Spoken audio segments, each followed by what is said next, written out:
안녕하세요. 브라질 이야기를 전하는 남자 손용수입니다. 오늘 5월 5일 브라질은 일반적인 날입니다. 한국에서는 당연히 어린이날이라 많은 이제 축복과 이런 시간을 보내고 있는데요. 우리 아이들도 그렇고 밖에서 뛰어놀지 못하고 있어서 정말 안타까운 시절입니다. 얼마 전 대통령은 언론 등과의 이런 담화 중에 입닥치라는 소리까지 했습니다. 자기 정책에 반대하고 헛소문 내고 가짜뉴스를 생성한다 하며 이렇게 말을 했는데, 대통령이라는 사람이 그런 기자들한테 입닥치라는 소리를 하다니 참 안타깝습니다.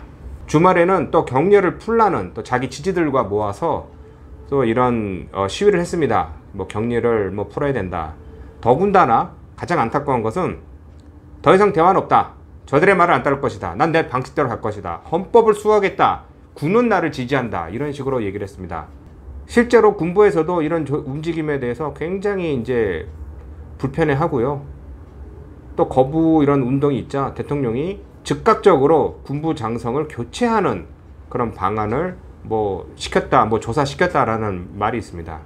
언론이 이렇게 입을 닥쳐라라는 소리 듣는 것 중에 하나도 뉴스를 만드는 것도 한국도 잘 아시겠지만은, 언론은 사람들이 듣고 싶어하는 것, 아니면은 들었으면은 사람들이 이렇게 좋아할 만한 것들을 많이 만들어냅니다.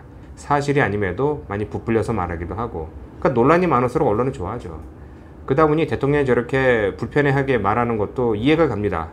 그렇지만 그에 대한 처신은 바르지 않다고 저는 생각합니다. 지금 현재 브라질의 확진자가 지금 10만 명이 넘었습니다. 지금 사망자도 7천 명이 넘었는데, 아니 얼마 전 한국만 해도 10,000명이 넘어가느니 걱정되고 100명이 죽었네, 200명이 죽었네, 맨날 이런 숫자 싸움하고 있었는데, 브라질은 아무리 인구가 많고 땅이 크다고 하더라도 10만 명의 확진자와 좀 7천 명이 또 매일 죽어가고 있는데, 이 올해 한인들도 그렇고 다들 그냥 무덤덤해집니다. 숫자에 대해서 개념이 이제 사라지는 것이죠. 이 확진자 수를 줄이기 위한 노력이 전혀 보이지 않습니다. 이런 뉴스에서도 그렇고 또 언론에서도 나오는 이제 자료 화면을 보면은 한국에서 하는 이제 방호벽이나 마스크나 이런 것이 거의 없고, 그냥 우리 일반인들 눈에 봐도 이제 너무 허름한 이런 장비를 쓰며 이렇게 악전고투하는 이제 의료진들의 모습을 보면 참 안타깝습니다.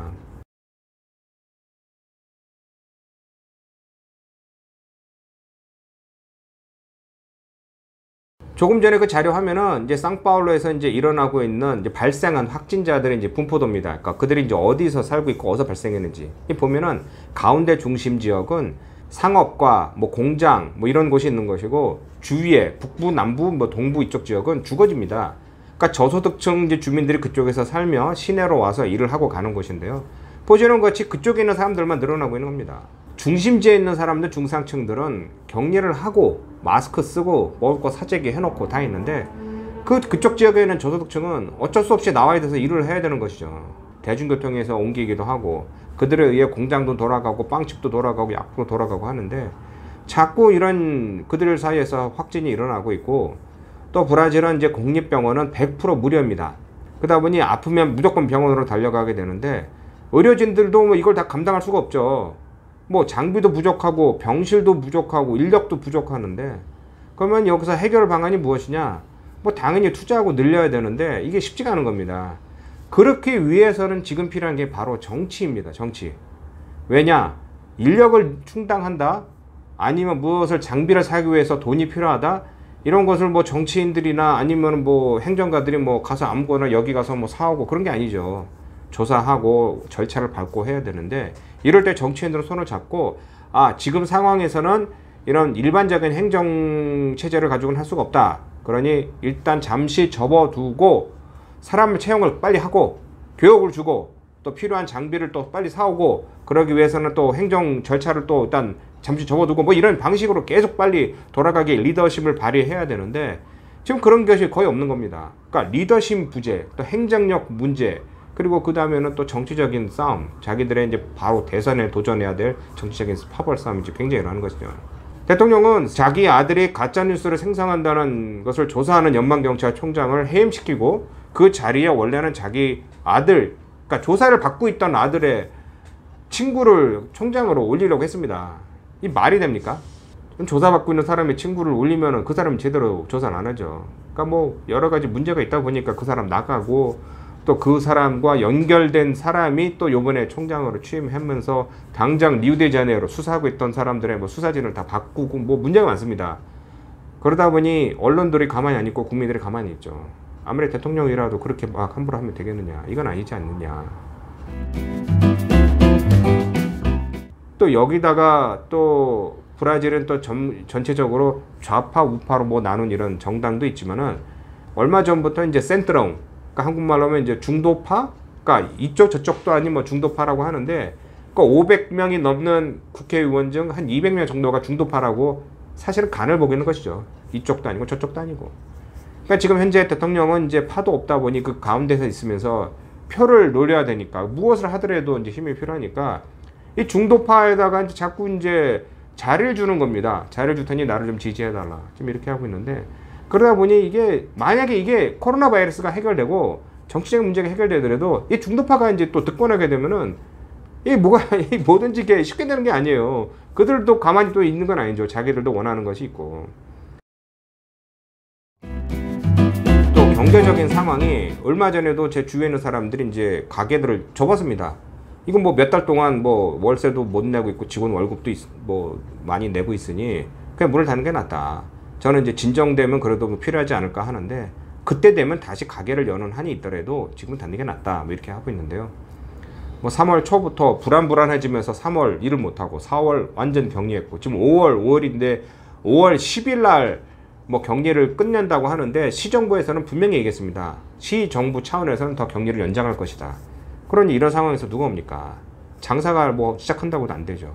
실제로 격리를 푼 뭐 미나제라에서 뭐 산타카타리나 이쪽 지역은 가게를 열었음에도 매출이 80% 하락했다고 합니다. 사람이 안 오는 거죠. 이 브라질에 대해서 제가 이렇게 이런 동영상을 올리면은 또 좋아하시는 분도 있지만은 싫어하시는 분도 많습니다.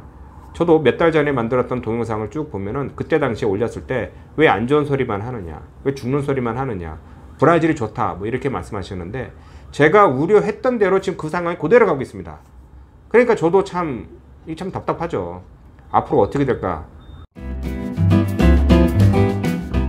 이 브라질 원래 경제는 원자재 수출을 해서 이렇게 먹고 사는 것이었는데 전 세계 경제가 얼어붙으며 이게 뭐 브라질에서 팔 수 있는 것이 거의 없었고, 또 다른 거는 이제 브라질에서 생산하는 제품에 대한 이런 뭐라 해야 될까, 이 경쟁력이 굉장히 없었습니다.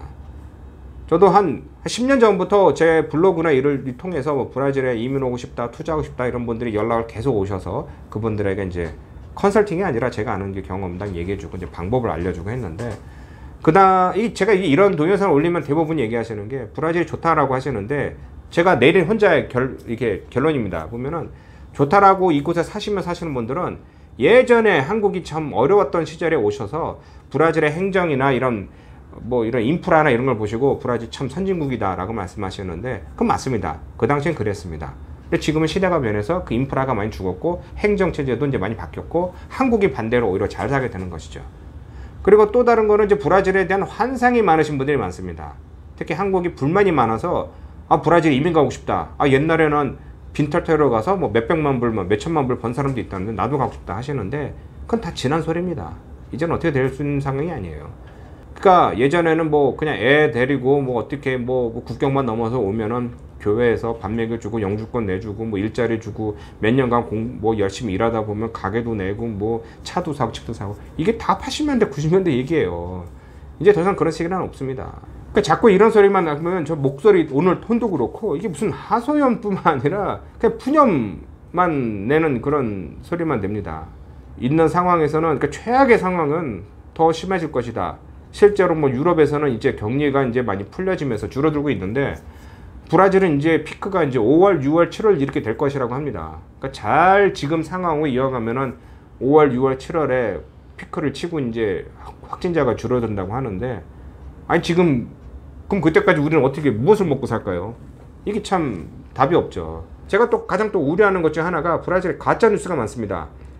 첫째, 확진자가 없다. 확진자 숫자가 아니다. 부풀려졌다. 뭐 사망자가 부풀려졌다. 뭐 이런 말도 많습니다.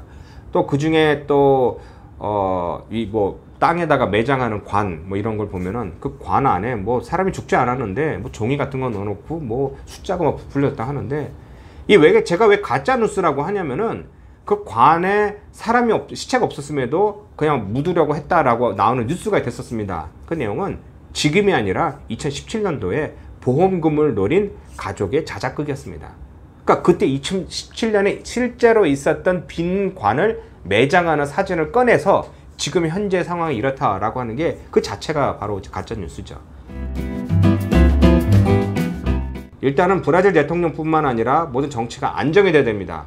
또 다른 거는 이제 정부 차원에서도 좀 정신을 좀 차리고 좀 장비를 더 사든가 뭐 열을 재든가 뭐 이런 뭐 시스템을 좀 만들어서 뭐 동선을 체크하든가 격리를 하든가 이런 걸 해야 되는데 그러지 않고 자꾸 격리만 시키는 거는 절대 아니고 그리고 뭐 5월 7일부터 본격적으로 이제 상파울루에서는 마스크 착용이 의무화됐습니다.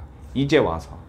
근데 그래도 늦더라도 지금 하는 게 좋으니까 그래도 저 찬성하고 또 오늘부터 일부 주요 도로는 뭐 아침 시간에 뭐 운항을 뭐 막고 있는 등 격리를 점점 이제 조치를 취하고 있는데 아니 이거 불이 났으면은 불씨를 잡고 연기를 빼서 사람들을 뺄 생각은 안 하고 자꾸 사람들한테 마스크만 주고 기다리라 그러면은 그게 되겠습니까? 좀 이런 답답한 상황입니다.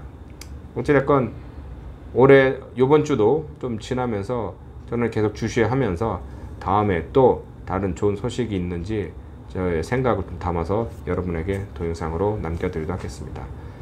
고맙습니다.